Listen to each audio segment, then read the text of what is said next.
সারা জীবন therapy লাগবে, এটা মেনে নেওয়া ছাড়া উপায় নেই।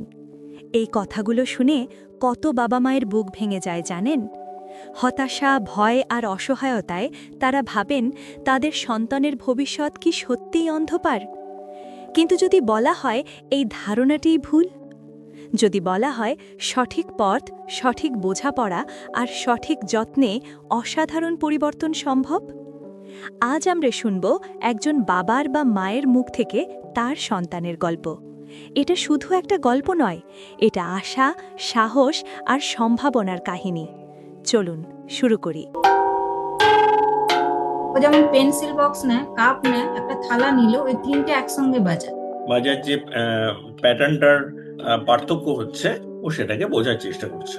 আপনি যদি ওখানে জাইলোফোন খুব সস্তায় কিছু সিম্পল পাওয়া যায়, যেখানে মানলে টুংটাং আওয়াজগুলো আলাদাভাবে হয়, ওই ধরনের জিনিস কিনে দিতে পারেন।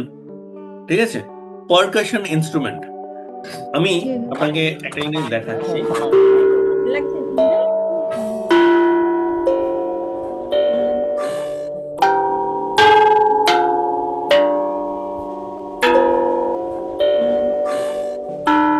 সান্নিধ্যর যেটা আগে ব্যাপার ছিল, ঢাকের আওয়াজে ওর অসুবিধে হতো। লাস্ট 2 বছর ওই ঢাকের আওয়াজটা অসুবিধা হয় না, কিন্তু ও যেটা করে মানে ওই ওই আওয়াজ মানে সাউন্ড গুলো বিভিন্ন ধরনের সাউন্ড মানে জিনিস নিয়ে ও বাজায়, কিন্তু এখন তার মানে কি ওটা ওর রেগুলেশন তাহলে চলে ওর আসছে। ওই সাউন্ড সেন্সিটিভিটি রয়েছে, তার মানে অডিটরি সেন্সিটিভিটি কোথায় কাজে লাগানো যায় আপনাকে মাথায় রাখতে হবে। কারণ একসময় দেখবেন এই সেন্সিটিভিটি গুলো না, ধরা যাক চলে গেল, তাহলে তখন আপনিও ভুলে যাবেন। এটা এই ভুলে গেলে চলবে না।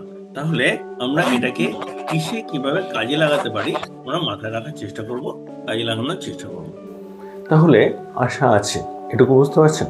এবং আপনার বাচ্চার কোথায় সে দাঁড়িয়ে আছে যদি আপনি বুঝতে পারেন, না যে কোনো অ্যাসেসমেন্টের কথা বলছি না, ওকে সলিউশন দিতে গেলে যা যা বুঝতে হবে সেটার সাপেক্ষে বলছি। যদি সেটা বোঝা যায় সেখানে কিন্তু সলিউশন দেওয়া যাবে। সুতরাং আপনারা যদি একটা ফ্রি ডেভেলপমেন্টাল অডিট চান, আমাদের নাম্বার দেওয়া রইল, হোয়াটসঅ্যাপে যোগাযোগ করুন, জানান যে আপনি একটা ফ্রি ডেভেলপমেন্টাল অডিট চাইছেন, আমরা অবশ্যই আপনাকে সাহায্য করব। এবং যদি আপনি আমাদের সাথে কাজ করতে চান, যদি পুরোটা কীভাবে হচ্ছে বুঝতে চান, আমাদের সেখানেও যোগাযোগ করুন, আমরা অবশ্যই আপনাকে জানাবো। নিচে ডেসক্রিপশনে ডিটেলস দেওয়া রইল, আমাদের স্ক্রিনেও ডিটেলস দেখতে পাচ্ছেন। আমরা আছি আপনার সাথে। নমস্কার।